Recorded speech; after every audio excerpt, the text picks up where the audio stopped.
What's up, Falcons fans? It wasn't a great season, but depending on who you ask, it was great, and the Falcons overachieved or, they severely underachieved. Today, we've got two guests, two of the biggest draft nerds on Falcons Twitter that I know of. We've got Hunter Thompson and Dampski. Say what's up to the folks. Hey, what's going on, y'all? What's up? What's up? How's it going? Tell them where they can find you. Okay, you guys can find me on Twitter. You guys can find me on Twitter at HThompsonNFL. I write over at Neptune Scouting, Falcons ATV, Falcons Nest Podcast, all that shit. So, yeah, I do a little bit of Falcons Nest, ATV. That's really it. A lot of shit on Twitter there, but follow me at Dampski32 on there. Yeah, these guys are great. They put in the time and effort to really nail down these prospects. So this will be a good episode. You should really put some weight into what these guys have to say. I wanted to begin where all Falcons fans are curious what we're going to do. It's the 8th overall pick. We finished 7-10. We're picking in that range that, you could still find elite caliber players, players like Kyle Pitts and, Kyle Hamilton per se. Generally fall, even though, they're probably the best non-quarterback prospects in their respective classes. That's just because needy teams draft quarterbacks where they probably shouldn't. So I'd like to begin with the 8th pick and some of the guys that we like, particularly for the Falcons. I know, sometimes it doesn't always work out how we like, but what do you guys say? I'll start with you, Dampski. It's funny. I just told Hunter he could start for everything, but no. I'll let you guys pitch Kyle Hamilton. I feel like everybody's on board with that and Sauce Gardner. So I'll go off the rocker a little bit. I'll go DeMarvin Leal from Texas A&M. I really feel like he's a dominant. People call him a defensive tackle. I've been fighting the fight to keep him at defensive end. For me, it's just like if he's showing you that he can win as a defensive end, why are we going to put him at defensive tackle? I think he can play everywhere between like defensive end all the way to 5-tech, 4-tech, which is like inside the offensive tackle, and then he's played even a little bit of reps at nose guard, like directly right over the center. I personally like him as a defensive end just because he's so like quick twitch and he can beat you outside, but he can also beat you inside. But then he surprises you with like this really like ox-like strength where he can just bulldoze you right into the ground. He's a guy that's just absolutely dominant on so many levels, and he's a guy that I've kind of been trying to stick at 8, but I feel like a lot of people are counting him out. But he's like, if you look at the way Dean Pease likes to move his D-line around, like he kind of fits that mold on guys that can play anywhere and can rush from anywhere. So he's a guy that I very keenly really, really like. I really feel like people are counting him out, and they really shouldn't, because I feel like he's just so scheme versatile, and he's a really big physical, and he fits the archetype that Terry Fontenot likes, which is like bigger defensive end that don't really have to come off the field on third and 1 through 2 down, and then third down as well. So he's a guy that I really, really like. Yeah, Leal's one of those guys too. I feel like he's had some tough luck with prospect fatigue.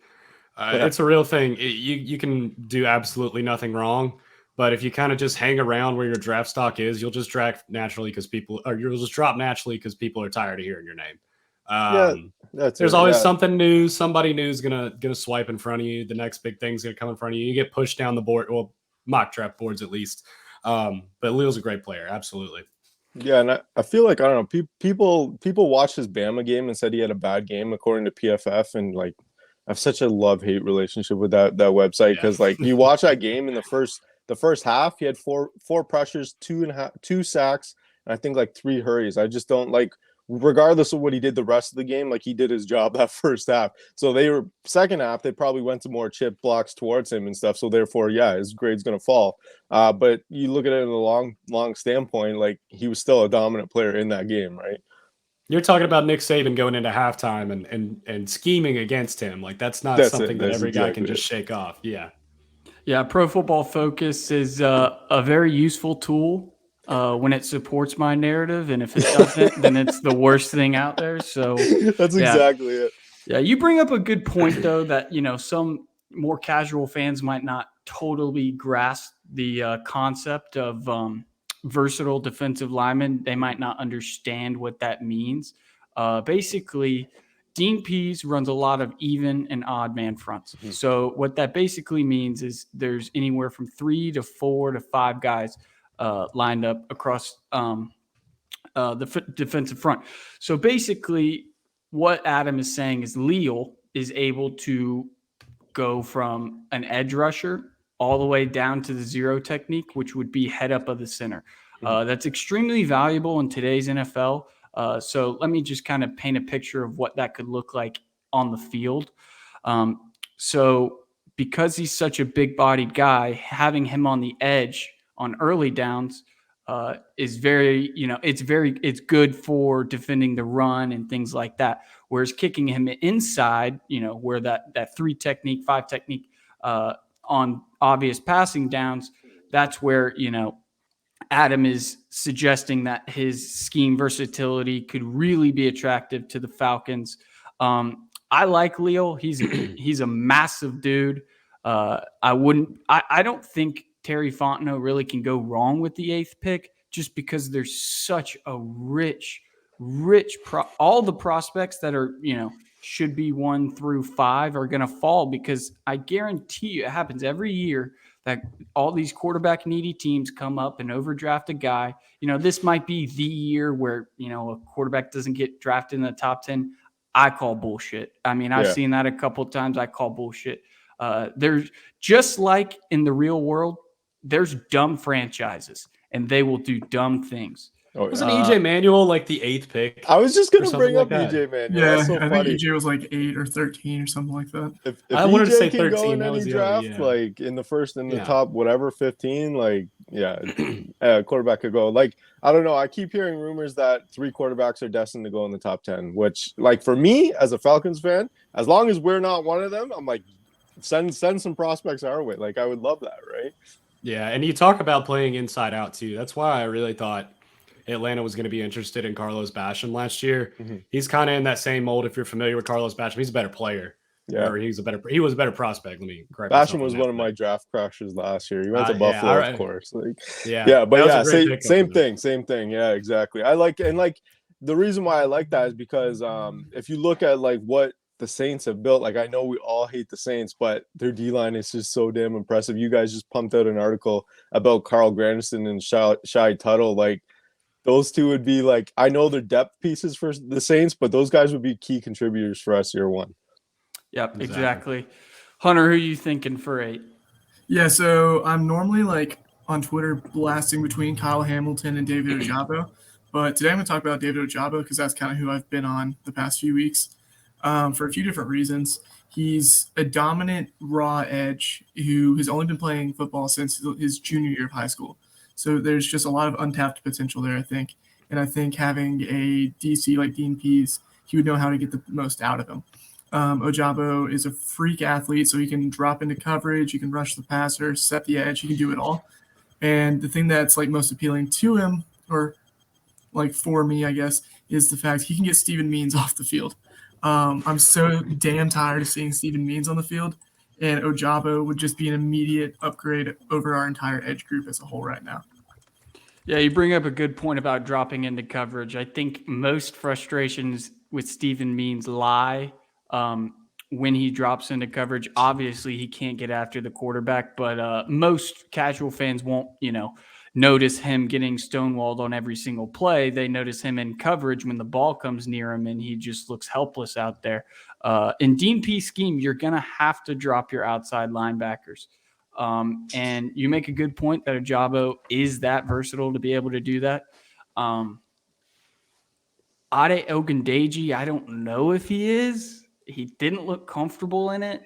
Obviously, he's a rookie, and these guys grow, exponentially from year to year sometimes. So that could change. But I do like the Ojabo pick. I don't think, again, I'm going to keep saying this. I don't think Fontenot can go wrong with anyone at 8. I mean, offensive line, defensive line, cornerback, safety, Kyle Hamilton. There's just so many good prospects that are going to be available that, he says he's going to do best player available, but it won't even matter. They're going to get a playmaker on one side of the ball or the other. So, Falcons fans should expect, obviously not a Kyle Pitts-esque player. He's once in a generation type guy. But they're going to have an opportunity to get a real difference maker. Jake, who do you think? So we're just going to have to talk about a couple guys because there's no way we can narrow this down to 4 because I'm looking at my list and we're not. It's just not going to happen. Yeah, we'll circle back. We may even do a second round. But I'll go with Kyle Hamilton. And much like taking a tight end 4th overall, taking a safety 9th overall is one of the things where people are going to be like, positional value, all this. None of that really matters. If you watch Kyle Hamilton's film, there is nothing on a football field that he can't do. I bet you he could kick a damn 45-yard field goal if he had to. So you can watch this guy. He'll set up on the back end, and he'll be on the opposite side of the rover. And he'll drop all the way back to the other side of the field. And he can absolutely erase half of the field on that side. And if the ball goes to the other side on a quick out or, a little dump down pass, he'll be over there. He'll be one of the first guys to the ball. And if one of the most special plays that you'll see is in that Florida State game, he seriously came from the boundary receiver and made an interception and toe tapped on the opposite sideline. That's just absurd. And, and you talk about somebody that makes other people on the field better. He's a bona fide leader. He's a guy that's going to elevate the whole defense. When you have somebody on the back end that can play center field, support against the run, play man coverage, do all these different things, it can mask a lot of talent deficiencies. So you're improving the defense not only because you're adding, a true X factor, but you're adding a guy that's going to make everybody else better. Yeah, the arguments against Hamilton don't hold any water for me. No. I think he's the safest. Yeah, all these guys say there's too many holes to just, that's a luxury pick. That's a luxury pick. The Falcons don't have the luxury to just go and get, the Falcons need good players. They just need good players. That is the truest statement I've ever heard. I mean, there are so many needs for this team that everyone is welcome. I mean, any and all positions are welcomed regardless of their positional value. I get it, and I am a firm believer in positional value. I mean, I started the never draft a running back until the 3rd round club. I mean, I started that. So I really believe in that, except for the top 10. I mean, we can go back to not in the first round. In the second round, Saquon Barkley is the biggest fuck up I've ever seen of a team. I mean, they just blew their load all over. I mean, what are they doing? That's the kind of organizational dysfunctional organization that is going to do something that lands one of these top 5 prospects in the Falcons' lap at 8, which is why I'm going to be a homer and put my boy Derek Stingley up on a pedestal. Easily. This guy is unbelievable. Obviously, this is a pipe dream. A lot of things will have to go right for the Falcons to land Derek Stingley. But if they do, it's a home run. You got 2 corners who are going to be at the top of the league at their position for a decade. Stingley was the best cornerback as a freshman in 2019. I mean, he's the best athlete I've ever seen on a football field. I went to LSU and I went to his high school games. And this was before I knew he was Derek Stingley. And I'm just, scouting some of these guys. It was I was working for a magazine called Louisiana Gridiron Football. And I see this guy, he takes a punt and returns it, 80 yards for a touchdown. And it looked like he was in fast forward while these other guys, were just walking. And then on the next possession, he picked off a pass and then returned it for a touchdown again. And I was stunned. I was like, who is this guy? Long story short, he's the number 1 recruit in Louisiana. I'm not finding this guy before anyone else, obviously. But it's just to show that this guy has always been the best athlete on the field since he was probably in 4th grade. I mean, his dad has been cultivating him to play football. This kid doesn't know anything other than the gridiron. I mean, I love that. He is by far and away the best man-to-man corner. And I know some people are going to be, sauce this, sauce that. I don't care. Derek Stingley has the best press man technique of maybe anyone since Patrick Peterson. He's got the athletic ability and speed to, even when he gets beat off the lines, he's got the athletic prowess and speed to recover. He's got the most fluid hips I've ever seen. And with all those things, he's always in a good position to make a play on the ball. He's one of the best ball hawking cornerbacks I've ever seen. This guy picks off anything in, a 5-yard radius of him. I mean, this, obviously, pipe dream guys, Stingley's probably going third or fourth. I mean, this guy's not going to make it outside of the top 5. And if he does, I mean, that's a crime. But to kind of give another guy, I just want to, bring this guy up and see what you guys think of him. He's the only other corner I've gotten eyes on, and I really like him, though 8 might be a little rich for him, is Trent McDuffie. I really like Trent McDuffie. What do you guys think about him? Well, I haven't watched much McDuffie because there's like 7 corners that I would consider in the first round. I was going to say for the next one, I was either going to say Andrew Booth or Roger McCreary. But from, Washington, they've got a rich bloodline with corners. Before injury, Sidney Jones was a really good prospect. Of course, Desmond Trufant. But from what I understand, McDuffie's kind of he's a smaller guy, isn't he? Yeah, he's about 5'10", 5'11", I think, something like that. Yeah, he's kind of built like a standard nickel corner. He reminds me a lot of Brent Grimes. Like when I watch him, like he's super athletic and like his motor runs hot all the time. Like, dude, we were watching. I think we were watching ZTF from Washington, who didn't declare this year. I'm not even gonna pronounce his last name because I can't even do it. But we were watching him, and they did an end around with like a lot of like traffic in McDuffie's way, and I don't know how, but McDuffie like tracked this thing for a loss of -2 yards from the other side of the field, and I was like, whoa, like who is this guy? And then I think Hunter brought up, oh, that's McDuffie's draft eligible this year. I was like, what the heck? And he immediately caught my eye. But yeah, he's like Brent Grimes a lot. Like he always seems like he has something to prove because he's smaller, but it doesn't surprise me. Like Asante Samuel, he went in the second round too, but he had no business going. Asante Samuel Jr., that is. Sorry, we're all old here. But he had no business going in the second round last year. He went in the second round. Chargers got an absolute steal of a left cornerback in Staley's scheme, and he was rock solid this year. But I just want to speak just generally on your guys both those first round picks. I think people have to take into context who Dean Pease is. There's a rich history of Dean Pease being a solid like secondary kind of guy. So he wants to have these like great secondaries where he can play a multitude of coverages. Like you've seen the coverages that we ran this year. There was a lot of like Tampa 2, cover 1 with the rabbit in the hole, like different kind of coverages where guys are dropping, pulling, going deep third, all those kind of things. That's where a guy like Kyle Hamilton is so versatile because he not only playing the deep third in like 20 plus yards downfield, but he's also coming up in the box to try to jump something and take to the house. For me, Kyle, I keep seeing, I'm just not there with Kyle Hamilton. I don't understand how he improves the thing. If you're getting guys that can jump routes at a proper rate, you're going to create more turnovers and guys like, you know what I mean? There's going to be bigger plays to be made from the defense and standpoint. And like one argument I always see when I post a mock draft and it's not a pass rusher in the first round, and Derek Stingley and Sauce Gardner have been first round picks in my mock drafts.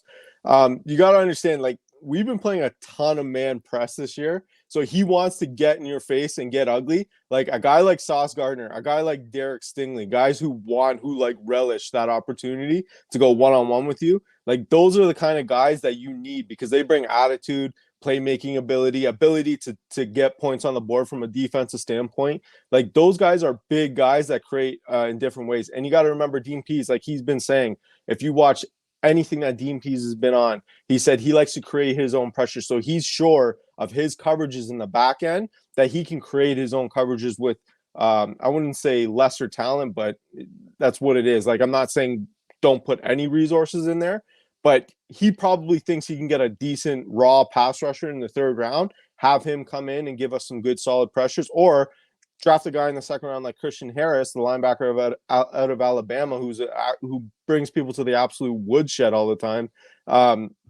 and blitz from the A gap and create pressure that way. So people got to take into context who Dean Pease is. And he comes from that Nick Saban, Bill Belichick school of thought, where I'm gonna back everybody up, and you're gonna throw it short, and then we're gonna hit you in the mouth, like that kind of style of football. So I just want to get that. But Trent McDuffie is a guy that I absolutely love.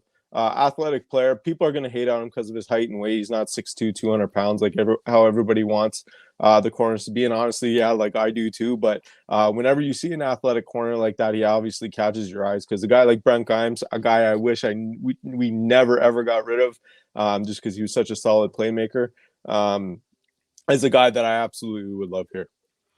That's the thing too. Going back to what you said with we all love Ahmad Gardner. I was kind of on him early in the process, because I remember before I'd really started watching anything, I looked at his scouting report and I'm like, this guy sounds insane. Yeah. And then I saw some of his stats: never given up a touchdown, averages like 2.6 yards per catch, giving up like a 29% completion percentage. Mm-hmm. And then when you watch this kid, he is trying to whip your ass at the line of scrimmage. Oh, yeah. He is getting hands on you. He will push you in the dirt if he can. And I just love that long, lengthy, physical corner. Right next to AJ Terrell. I don't know how you can, I just don't know how you can pass on that when you already have an all-pro corner. If you can get two, there's not a lot of teams in the NFL that have that. Well, that's what I mean. And it comes down to also, like, you get that kind of cornerback play. Quarterbacks are going to have to get to their third and fourth read. How often do you get to your third and fourth read as a quarterback, Jake? Like, you would know. Like, it's hard to get there, especially in the NFL level, when you have two athletic, like, guys that AJ Terrell showed it. Like, we're playing this trail technique where they're baiting you. They're like, hey, throw it. We're gonna get you. So you have two guys like that. All of a sudden, that pass rush, we could put Hunter out there at defensive end, and likely he's gonna get there at some point. Yeah, I agree. Pease talked about this in one of his, I think it was the press conference before the Saints game, the season finale, and he was just, basically trying to illustrate for fans that, manufacturing a pass rush isn't necessarily, having, Terrell Suggs come off. That was the example he used, who's just so talented. He just makes every system he plays in better because he can do things that nobody else can do. It's more than that. It's a yin and yang between the secondary and the pass rush. If you have this elite pass rush with no ability to press, these guys are just going to run slants and quick outs. I mean, Aaron Rodgers has been doing it to defenses for years with Devontae Adams. They just look at each other. A guy's 10 yards off the ball, 5 yard out, 5 yards, just like that. Don't even give those, all-pro edge rushers a chance to get them. That's what good offenses do. The counterpoint to that is if you have guys who can press and make the quarterback hold the ball, it's always going to give your defensive line more opportunity to get after the quarterback. So it's a yin and yang thing. You can't have one without the other. Yeah. But yeah, I agree. Any of these cornerbacks, if the Falcons don't come away with, one of the cornerbacks that we just listed, there's 7 of them that I would be happy with. It'll be a real shame. I mean, it's littered with great guys. They're all going to turn out great, I think, as far as I've seen.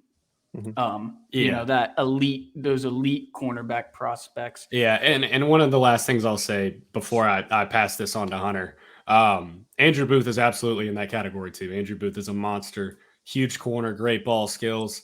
And, if the Falcons get to the second round and somebody like Kyer Elam, who everybody has seemed to have forgotten about, maybe even Sauce Gardner, I think TDN and PFF have him in the 30s, which I think is crazy.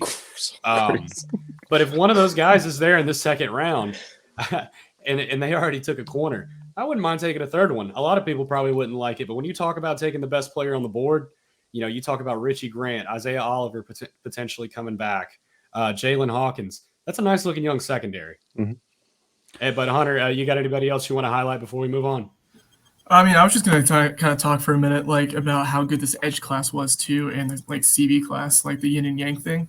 Like you were saying, there are 7 or 8 corners that are, starting caliber guys right off the bat, and that's the same thing with the edges too.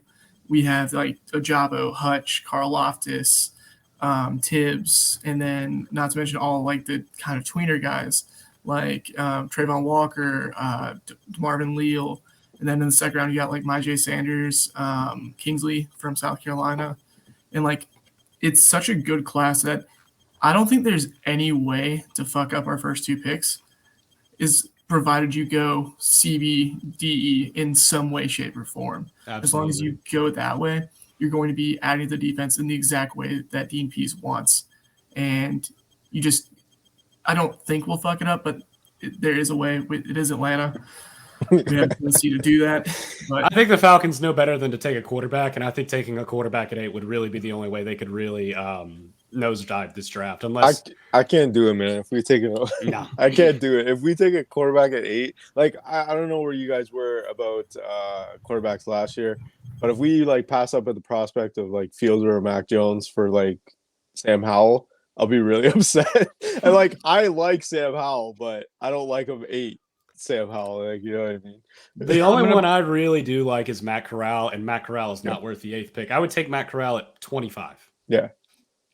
I'm going to play a little devil's advocate and predict, the least attractive 8th overall pick. And it's got to be somebody like Evan Neal or somebody that, the entire fan base would just be like, what did we just do? Draft an offensive, blah, blah, blah, blah, blah. Who ends up becoming a really good player for us. I could see the Falcons going that direction. Absolutely. If they have, Neal or golly, I don't know that other tackle's name. Charles Kwanu? Yeah. Charles Kwanu. I thought Kwanu from NC State was another He's guy. A monster. Yeah. Like I wouldn't mind offensive tackle. Like when we start getting into like Linderbaum, I know Linderbaum is like a really good center. He's a pure center. Yeah. Exactly. That's what I mean. Like that's so rich for me. Like it's whatever, man. Like, you know what I mean? Like, I don't know. I just like now we're really leading into positional value. You take a center, like, you know what I mean? Like right? this is probably going to Alex is just like stop talking at him. What are you talking about? We can't take a center at 8. What are you talking about? But like I wouldn't mind it. Yeah, like there's people that are like, yeah, like I'll take him at 8. And like I honestly get it. But for me, like if Hunter knows, like with Evan Neal and Kwanu, they do this catch technique where they just ragdoll you down and just like jump on you and pancake you. We have no offensive linemen that do that currently, and I just want somebody like a Trent Williams who's just a heat-seeking missile and just willing to take your life on every single play. And like that's Kwanu and Evan Neal to a T. So those are my kind of guys as well. So I'd like to pose a hypothetical trade down scenario. Let's say the Falcons trade back into, mid to late teens, early 20s. The prospects look much different. Obviously, a top 10 prospect isn't going to be somewhere, it's very rare that a top 10 prospect makes it to the 20s.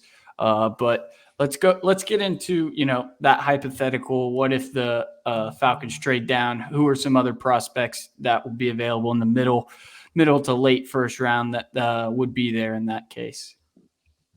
Hunter, you can go first on this one. Okay.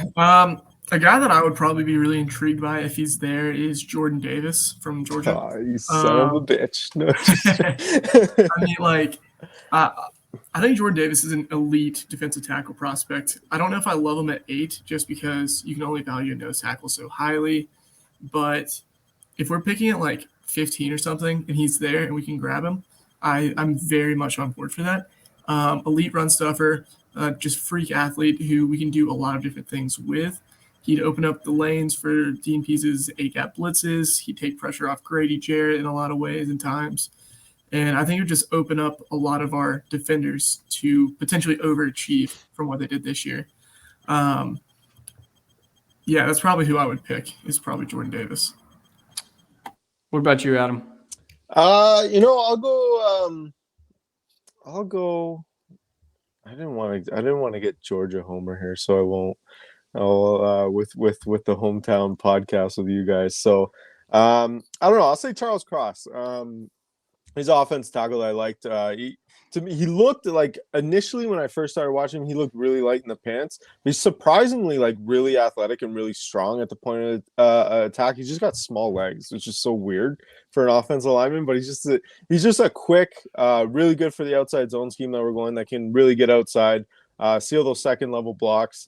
He's not like Iquanu and Neal that's gonna lay you out, but he's more like a Jake Matthews kind of clone, kind of similarity. He'll finesse you, but sometimes he allows pass rushers into his chest and gets dominated that way. But he was a guy I liked. I'll just say it for the fun of it. Nakobe Dean, like, he's actually an absolute. You took it right out of my mouth. Go ahead. He's an absolute missile. People are gonna say, like, he's only 5'11" or 6 foot or whatever. Like, Denzel Perryman has had no problem creating a really good niche for himself in the league, and Nakobe Dean, I think, is a better player than Denzel Perryman coming out, and I liked Perryman coming out a lot.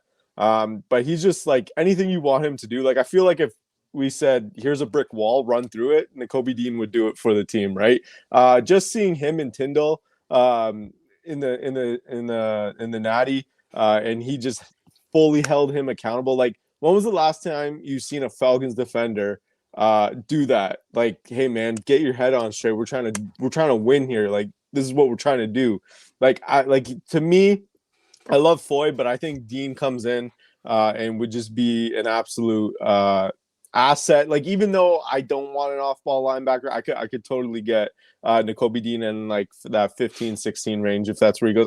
I'm sure that there's going to be a huge knock because of his size, but I mean, Roquan Smith I think he made All-Pro this year, and he's about the same size. So those Georgia linebackers are just built different, I guess. Yeah, and that's your team captain too, man. That guy he's smart. He's a mechanical engineering major, intelligent player. Like you said, he can. I didn't know rush that. The passer. Yes, very. I smart learned that guy. during the Natty. Somebody was saying 3.8, 3.9 GPA, something like that. Incredibly smart kid. He's a coach's dream, and that's really all you can say about him. He'll do anything you ask him to do. Love Nakobe Dean, and if they trade Deion Jones, which I don't think is too out of the realm of possibility, if somebody actually wants him, it's probability at this point. Yeah, it's on the table. I don't think that's too out of bounds either. And we'll get into who we like on day 3, but Channing Tindall is absolutely on that list as well. Absolutely, Channing Tindall has some of the most incredible sideline to sideline speed that you can find. Yeah, an underrated attribute that most fans in general don't account for is in between the ears. Fontenot, Smith, and Pease want high character individuals. Kyle Hamilton's a high character individual. Nakobe Dean is another one. So don't be surprised if one of these guys falls into the Falcons' lap and they take them, because they're so reliable on and off the field. It's not just about what they can do when the ball is snapped. It's accountability. It's personal accountability, but also accountability for the team. Just like you mentioned, getting on guys' asses. I remember that drive. Tyndall had 2 guys getting his ass on that drive. I don't remember which safety it was, but his safety was telling Tyndall, bump that tight end, don't let him get a free release. He gets a free release. He has like a 10-yard out, and he takes it, 40 yards down into the red zone. And then it seemed like the next play, Tyndall just let a guy cross his face, and Nakobe Dean did what he did, and that's just because he's a great athlete. But then you saw Tyndall make that sack, and it comes back around. But I just wanted to point out that I couldn't notice, but Tyndall fucking up on that drive. But let's get into round 2. Hang on, one more. Yeah, go ahead. One more. So I did want to point this out too. If the Falcons go back like 15, 20, this is when I would really be okay if they started looking at a Chris Olave, a Jameson Williams, a Garrett Wilson, somebody like that. And I'm not going to really turn my nose up at it. However, I think he's worth the pick at 8, but we'll go triple dogs here. Trayvon Walker is going to be a star in the NFL. Let me tell you, there's Georgia asked Dan Lanning and Will Muschamp and Kirby Smart asked him to do a lot of stuff. I've seen Trayvon Walker line up in a 3-point stance and drop into coverage and deflect a slant over the middle. Like, that kid has so much range, so much athleticism. He can do so much for a defense. Day 1 starter, plug and play. I think he'd be a home run pick if you do trade down and you're looking to get somebody on the defensive front. Yeah, I agree. Walker. He was a guy, one of our scouting buddies, Lorenz, turned me on to, and he actually seeked me out. He said, "Well, what's your thoughts on this guy?" And I didn't know much about him until that point. he's a physical player, man. He fits across that front, much like DeMarvin Leal does, where he can just play everywhere, not be a liability anywhere. So, yeah, he would be a guy that I would like to. I hate that we just went three Georgia players right there. Look, when your defense sets a record for points given up per game, I'm gonna say you have to at that point. Yeah, I know that's what I mean. I get it. I totally get it. But let's talk about Garrett Wilson since he's from my Buckeye. No, just that's all we got this year. That's all we got. It's all right. So I'll continue the train. A day 2 guy is Devontae Wyatt. I mean, he's other, Georgia defensive tackle. I like him too. He's the other, UGA guy. He doesn't have the length that Jordan Davis probably has, but he's versatile. He played everywhere from 0 to 5 at UGA, 0 to 5 technique. Though in the few games I watched him, he probably is a 3 tech. He's incredibly explosive off the ball, similar to Grady Jarrett. Grady Jarrett is much more athletic and uses his leverage much better than Wyatt does. But Wyatt does both of those things very well. He's extremely explosive and also plays with incredible leverage. And those things are important when you just have that average length, which Grady does, Wyatt does. So he's a guy I really, really am high on. He's rock sturdy. I mean, he can play all over the line. I love him. I think this is going to be a trend going as we get closer to the draft. It's just going to be guys gushing over all these UGA defenders. But, I mean, how can't you? I mean, they're unbelievable. I'm going to squat on this take. I'm not going to proclaim it to the world just yet. But I think Devontae Wyatt's better than Jordan Davis. I think I'm better with you. I've been hearing that. Yeah. So what I've said, and I think this is going to hold true. Jordan Davis, what he does best, he is better at than what Devontae Wyatt does best. But Devontae Wyatt offers you much more, and I think he can be a pass rush demon. He might get stuck at a 3 tech. I think he plays more of that end role. Lining up over a guard. And if he can win those one-on-ones with somebody like Grady Jarrett next to him, that's going to cause a lot of problems. And I think he's a guy that could absolutely sneak into the first round, the back end. But day 2, I think he's a steal. Yeah, absolutely. What do you guys? What are your day 2 picks? What are your dreams there? I'm gonna go Kingsley from South Carolina. Kingsley and Nagbear. However you pronounce his last name. I'm terrible with pronunciations, but that's my boy. I absolutely love his tape. He's a pass rush specialist. He's not great at setting the edge, which is something you'd have to work on. But dude is a phenomenal pass rusher. He can do it from standing up. He can do it with the hand in the dirt. He's just very good at it. And I think grabbing him would offer versatility for the Falcons defense. He kind of fits the mold that Fontenot likes, which is he's 6'4", 265. So he's kind of like a bigger guy, athletic enough to where you can move him around. That's probably be my dream pick there.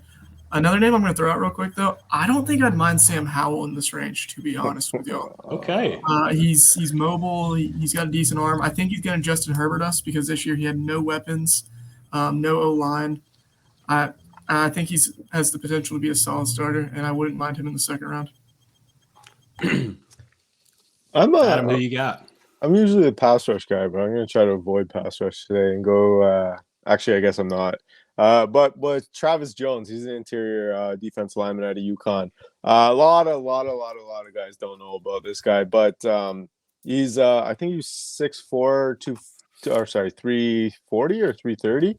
But he, like, from a tool standpoint, I think he's better than Wyatt. And I liked Wyatt a lot, and I like Phildarian Mathis from Bama as well a lot as those nose tackles that can also pass rush, so guys that are 3-down defense, interior defensive linemen. I have Travis Jones as my top pass rushing interior defensive lineman right now.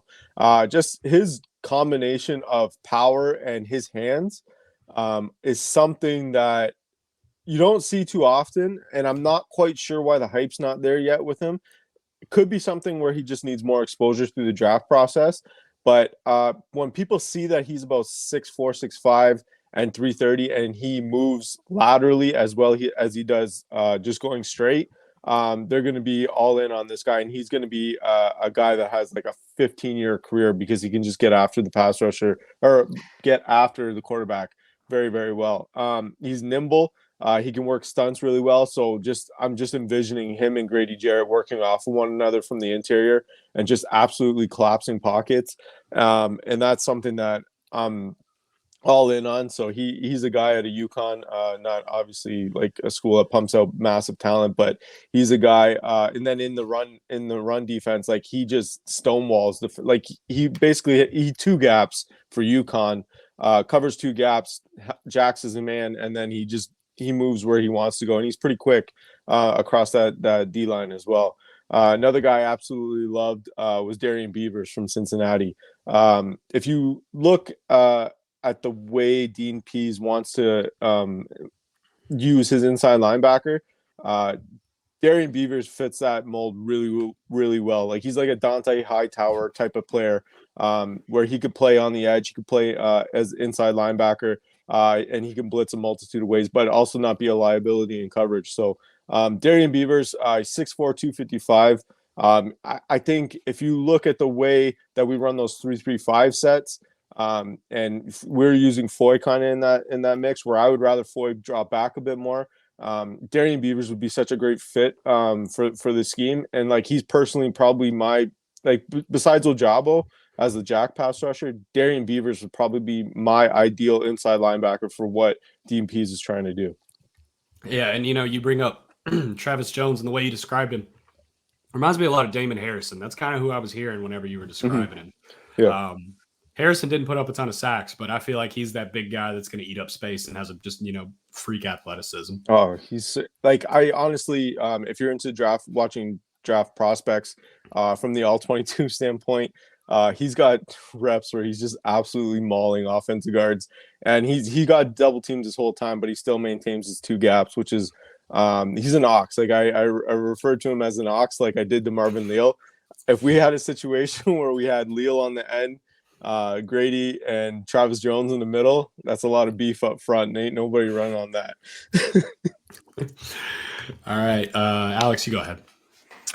I'll go to a position we haven't really touched on quite, extensively, is David Bell. He's a receiver. Yeah, I shouldn't have let you go first. You took he's a receiver. He's a Boilermaker, and we love our Boilermakers. He is a big-bodied receiver. I think he's like 6'2", 6'3", 210, something like that.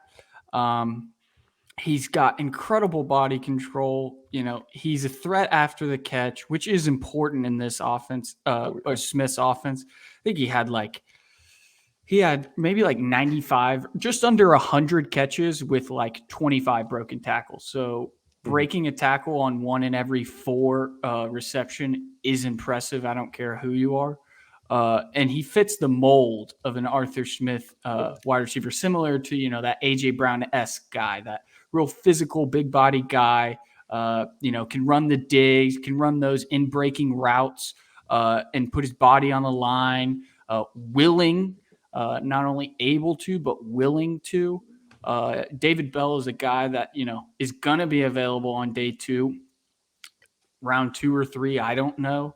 But he'll be there at some point for the Falcons. They've got 3 picks in those 2 rounds. And especially with all the speculation surrounding Calvin Ridley, I mean, the Falcons have 1 wide receiver under contract in 2022. It's Frank Darby if Calvin Ridley gets traded. I mean, that position group is going to need some bolstering, and David Bell is a guy who can come in and start, build a repertoire with Matt Ryan, start to trust him. He can be a great piece for this offense. I really like him. Yeah, I love David Bell as well. And I wanted to talk a little bit about receivers. I could really annoy you guys and start talking about George Pickens, but I'm not going to do that. I knew it was coming. I'm not going to do that. I think he's overrated. George Pickens, though. I want Pickens in Atlanta so bad. I think he's overrated. I've heard that. Like, few people have said that. I'm not. I have way too many Falcons followers. I'm not not going there. I'm not trying to get unfollowed by a billion of you guys. I'll go with a different. I still somehow managed to come back to Georgia, but he's not at Georgia right now. I'm going to go Jermaine Johnson. I think with the way he'll test, he will get into the first round. But for now, I feel like he's in that second round range. When you talk about if you want to sculpt a pass rusher, their body, their speed, athleticism, Jermaine Johnson's that guy. He doesn't have a ton of production, but he's got the type of body and the type of athleticism and just raw gifts that you can mold into something really special. I don't think Drake London's another guy. I don't think he'll be available, but he's definitely going to be in consideration. And keep an eye out for my last guy, Cam Thomas out of San Diego State. He's another super athlete, works all over the front. He's a guy I just became familiar with a few weeks ago. Very versatile up front, absolutely dominated at San Diego State. They were a good program. I think they finished top 25. I don't know if they won their bowl game. Super explosive, incredible get off. I really like Cam Thomas a lot. He's another guy that I think as when the combine starts rolling around and it really gets down to the nitty gritty, I think he's a guy that's going to start making a lot of noise in round 2. Yeah. I want to just mention one more name, Wandel Robinson. He's a guy, if you follow Eric every Robinson, year there's a draft crush. I knew y'all were waiting. It's him all the time, man. We'll wait on him. We'll wait on him then. We'll wait on him.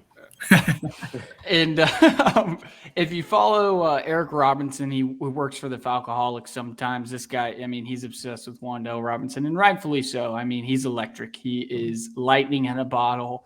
I would be shocked if he made it outside of the top 100 picks. He doesn't have that ideal size. He doesn't use his hands too much when catching balls. He's a body catcher. But when you're as electric as he is after the catch, it really doesn't matter. Arthur Smith has shown an ability to bring in guys like Cordero Patterson. He tried it with Felipe Franks, but these out-of-box guys, that you really have to get creative if you want to make it worth the pick. Wandel Robinson is one of those guys. But I just wanted to mention that. I'd be remiss if I didn't. So I wanted to segue that into maybe some of the day 3 targets, which, some people might not know, so you might have to do a little bit more explaining. But some day 3 targets and, maybe some draft sleepers. Sleepers can be guys who won't go until the 6th round, or they're guys who sneak in the 1st round that just aren't getting, the coverage that, some of these other guys are getting. So I'll start with you, Hunter. Okay, so one of the guys that I'm going to hit for the day 3 one is Jalen Tolbert, the receiver from South Alabama. He's a 6'3" vertical threat type guy, similar to Darby in a lot of ways, but I think he's a little bit better of an athlete than Darby was coming out, and a little bit better of a route runner. He wins a lot with just his size and physicality. He has a little bit of burst, good vertical guy. Not really a yak daddy like I think Arthur Smith's going to want, but I think he's a guy that we need in the receiving room because outside of, our receivers and all the ones we have on the roster, we don't really have anybody over 6'1", I don't think.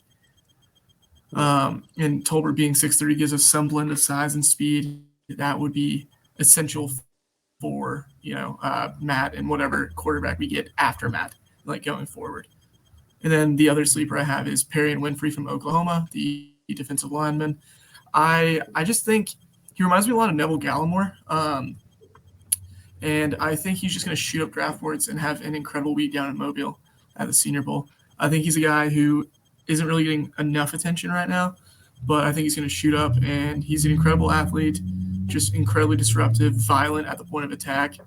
And he's a guy that I would be banging the table for if I was in a war room.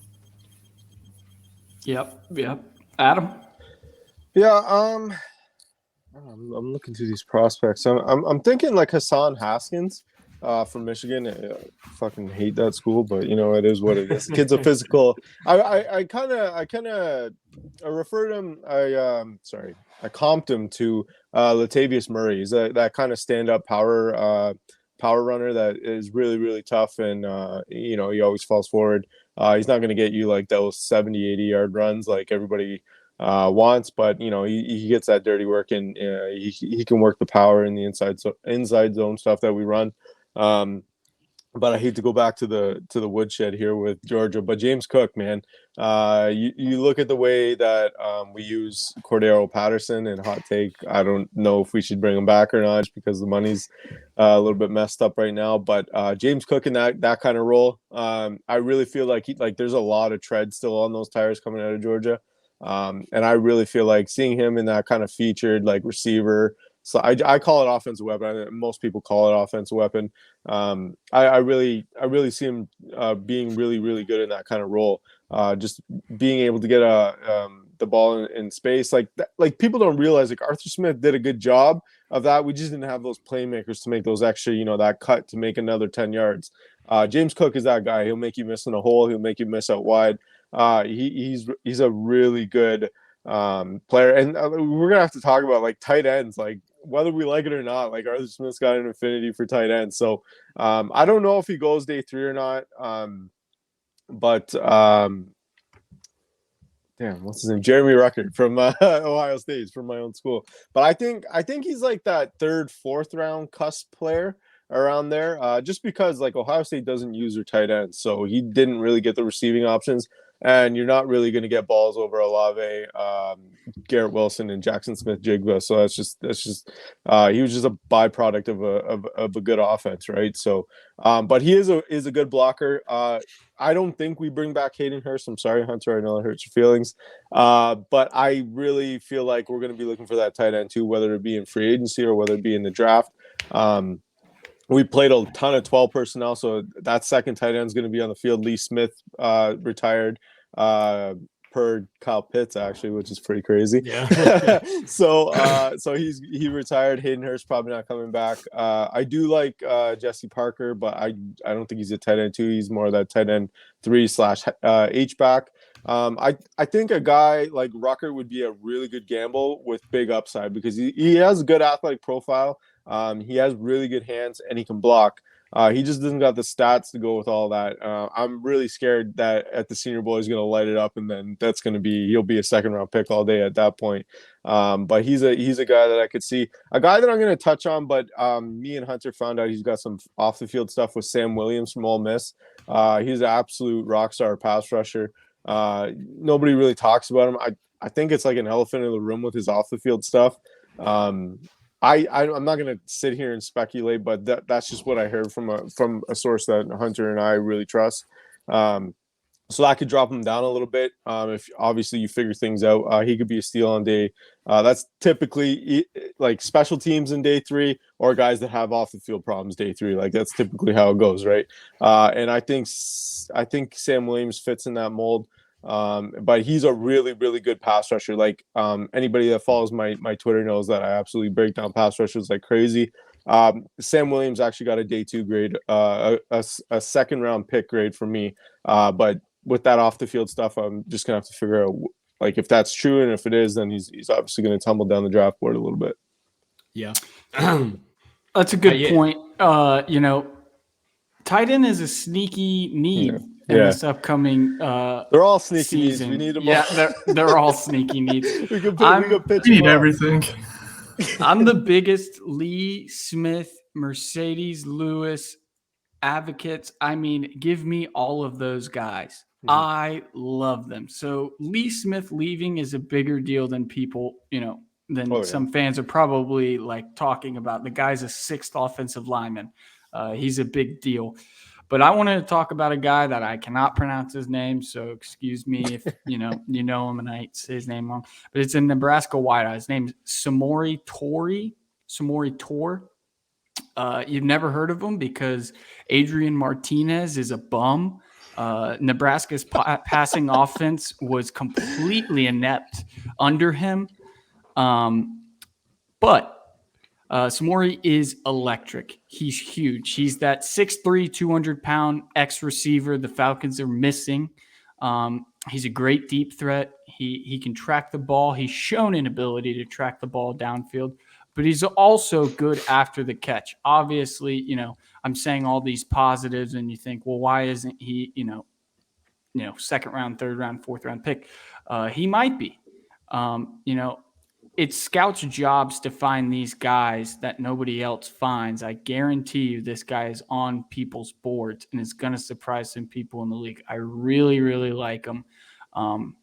But, you know, I didn't even look at tight ends, to be completely honest. But I wouldn't be shocked if the Falcons came away with one tight end every single year Arthur Smith is at the helm. I wouldn't be surprised. Yeah, for real. Yeah. What about you, Jake?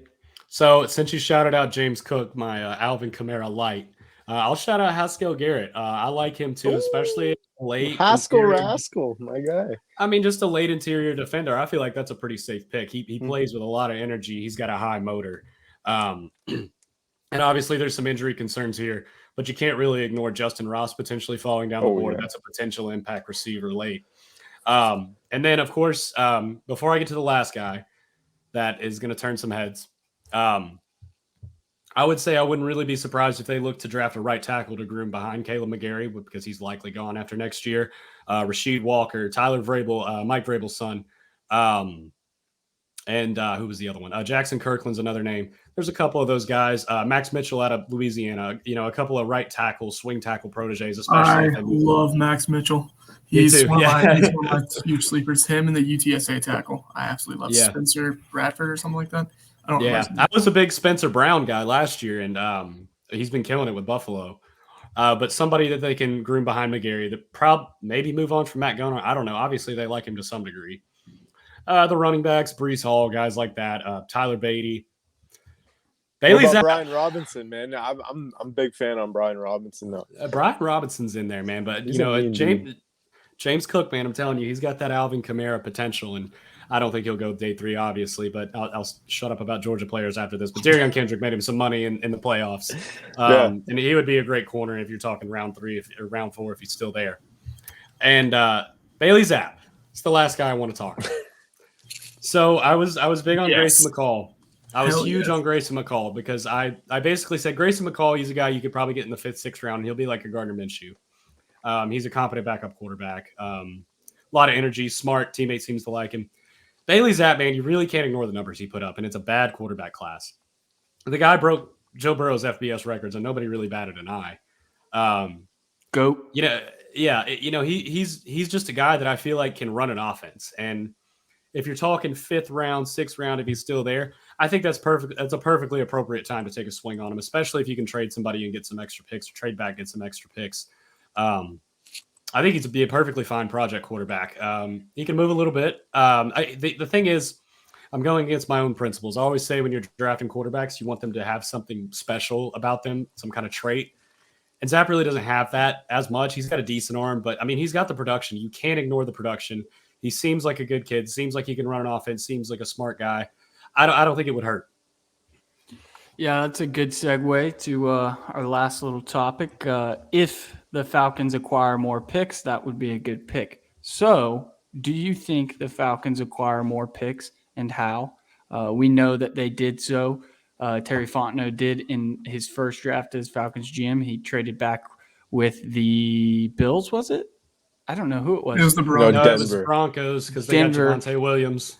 And we picked up Richie Grant with that pick, with Denver's 2nd round pick. So what do you guys think? We have all been talking about all these needs. You can only get so many guys unless you trade back and acquire more. So what do you think?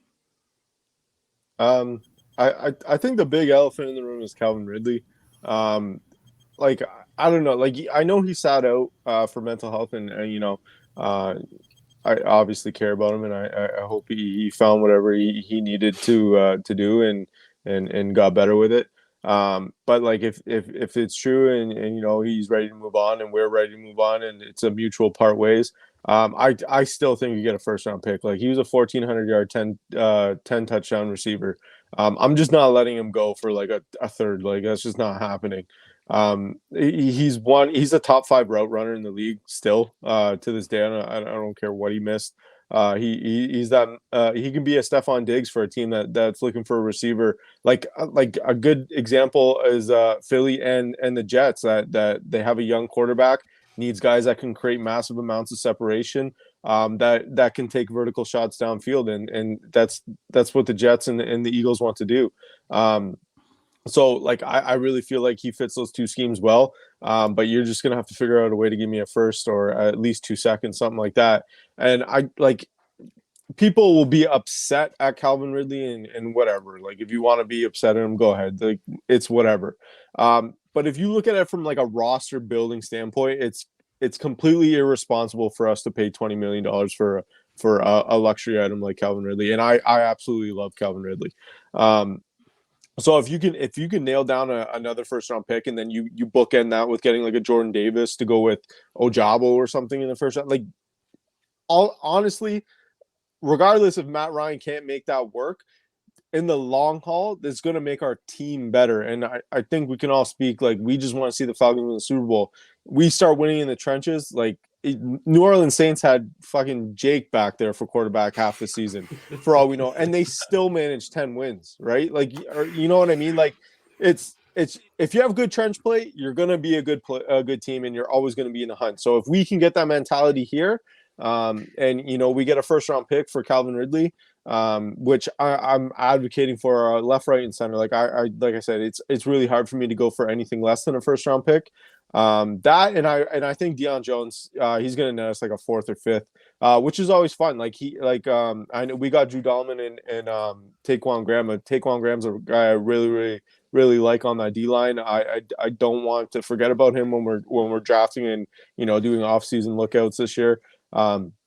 And he turned those players. And Ade Ogundeji was a 5th round pick who, he had a good 6, 7, 8 games to start, and then he hit a rookie wall, and he really, plateaued. And hopefully next year he can turn into something. So if we can continue to get those good archetypes that they like across the D line and at outside linebacker and stuff like that, those 4th and 5th round picks will be valuable for me. Like, if you're speaking trade back, I'm not a big trade back guy. I'm more of like, let me predict the way I want my draft to go rather than let somebody else predict my picks. So like at 8, like I'm staying at 8 because I know more than like the second one quarterback goes, I know I'm getting somebody that I love. Because it's bound to happen. Teams reach all the time. And like we said earlier, EJ Manuel like had no business going the first 2 rounds probably in that draft, and yet he went. So somebody's going to fall in love with a Kenny Pickett, or somebody from the back behind us is going to trade up because they think Sam Howell's the guy, or whatever, like, the case may be. So at 8, I'm staying pat, and we already have 2 seconds. So, I'm okay with my picks staying, but I think in terms of like we could potentially have another first and a 5th or 4th for Ridley and Deion Jones, and we got to hit on those picks now, and then we'll be better down the road because of it. And I know people won't see that like right away. They'll be like, "Oh my God, Frank Darby's our number 1 receiver," but they're obviously not going into the season with that, right? Yeah, and to serve your point, this team, we have 27 players under contract. Yeah. And like $14 million to spend. The Falcons need bodies. And so when you talk about guys like Taquan Graham and that, like they still serve a purpose, make no mistake. Oh, yeah, for sure. Yeah, you brought up good points about, Ridley's worth a first. And I brought this up when the Julio Jones trade speculation was coming around, is that a conditional 2nd round pick with, first, it can move to a 1st round pick with play incentives, snap. It could be 70, 80% snaps, is a great frame for a trade for Calvin Ridley. There is a risk for trading for Calvin Ridley. Make no mistake about it. Mm-hmm. He took time away for himself, and everybody should respect that. I don't get why fans are jumping all over him because he, sat out because he want to get traded. Don't be an idiot. Don't believe that stuff. And now all you Falcon fans, by just berating this guy, is guaranteeing that he's not going to come back. I mean, he was probably struggling with something. Now he's definitely struggling with something because all of you guys have just been harassing him. Mm-hmm. But that's beside the point. I just wanted to say that, and I agree with you in pretty much all the things you said. I'm not a big trade back guy at all.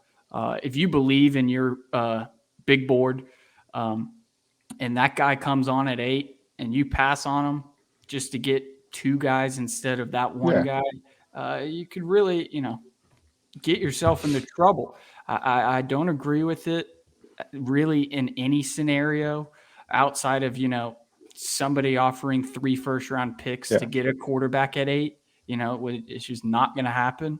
But the Calvin Ridley trade is gonna happen at this point. I mean, there's in my experience when Jeremy Fowler and Steve Witch, I don't know how to say his last name, Weich, and all these respectable media pundits they're not declaring, these are all speculations. This is what they think. They don't put their name behind anything that they don't believe in. So those men's words carry weight, and Falcons fans should probably get used to the idea that Ridley is going to be playing somewhere else next year. Just the big question is, what can the Falcons get for him? Because right now, I mean, if he's not going to guarantee he's going to come back in 2022, his trade value is not good. I mean, you're only worth what somebody will pay you. And, he's worth a first-round pick he also every needs day of the week.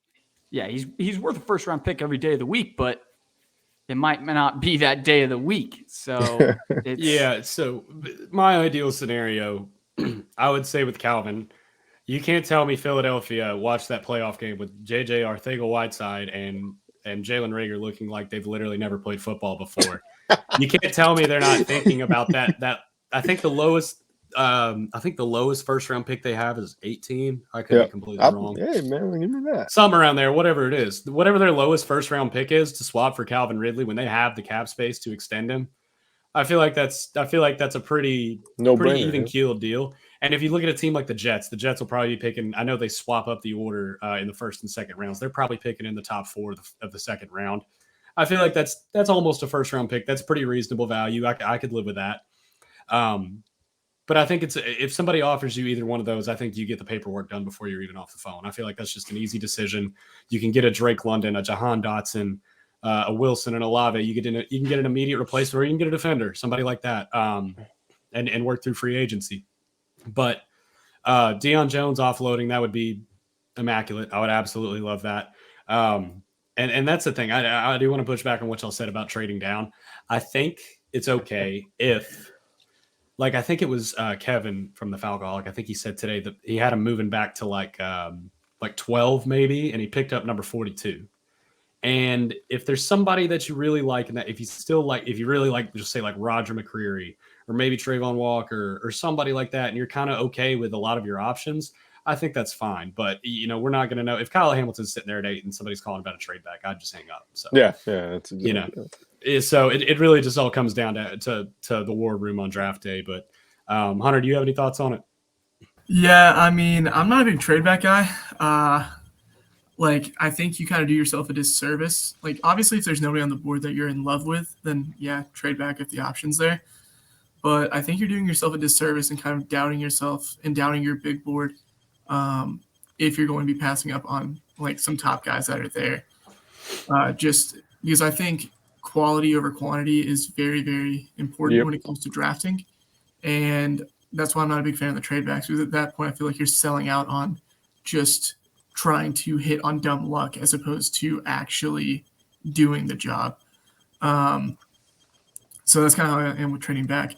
But then with Ridley, I think anything within the top 40 would be an immediate yes on my end, just because he does have those questions from him not playing this year and the question mark of him next season. Even if it is 40, like I'm doing that in a heartbeat, it frees up a lot of money. I love Ridley to death, and I would hate to see him go. But as a fan base, we did not treat him right this year, and it was very disheartening to see that. So I hope for his sake it is just like a clean break and he can go get a fresh start somewhere else, and we can see him still terrorizing the league going forward. Just not against Atlanta. I'm gonna be his fan, man. I hope he rocks a single digit somewhere so you can put him in the Hall of Fame. It really comes down to like if if that's what he wants, man, he's been around this team for a while. He's a respected member of this organization, and you should honor what he wants. Yep. Exactly. Well, exactly. That's why I don't get the Julio hate either. Like, Yeah. Julio I didn't want to bring it up. That's a whole nother can of worms. But that's another can of worms. Well, that's gonna be our show, everybody. Thanks for listening. Adam, Hunter, thank you guys for coming on. It was awesome to talk ball with you guys. Well, we'll absolutely do this again closer to the combine. Right before the draft leading up, we'll do a big show on it, and we might do the dueling mocks. I'm probably gonna steal that from you guys, by the way. Just it's a good time, man. It's a good man. It's fun. Good. Yeah, it's a good time. Yeah, we got to get you guys on. How about that? We'll get you guys on ATB one time. See if you want to beat me. Man, I won that thing anywhere. Like 14 out of 17 weeks this year, man. Anytime, anywhere. The thing is the voters can be swayed by name. So you don't even have to pick the best player. Just pick the name they recognize the most. And man, you'll probably win. Was a Georgia guy, man. He picked literally 7 rounds of Georgia. Man, I was so pissed. Yeah, there you go. I was about to quit. I was like, no way. I'm like, there's no way that just happened. Man, you guys are wild down there. Congrats on the natty, by the way, Jake. I know. Thank you. I appreciate that. I know you lived it up when you won it. So congrats to you guys. That was a heck of a game. Absolutely. Well, guys, we really appreciate your time. Like we said, this is awesome, and we'll absolutely do it again a little closer to the draft, and we'll get some we'll put some paint to the wall, and we'll really see if who can nail down some of these predictions. Thank you guys. Of course, thank y'all. So for Jake Dampsky, Hunter, this is Alex Lord. This has been Talking Birdie. Thank you guys for listening.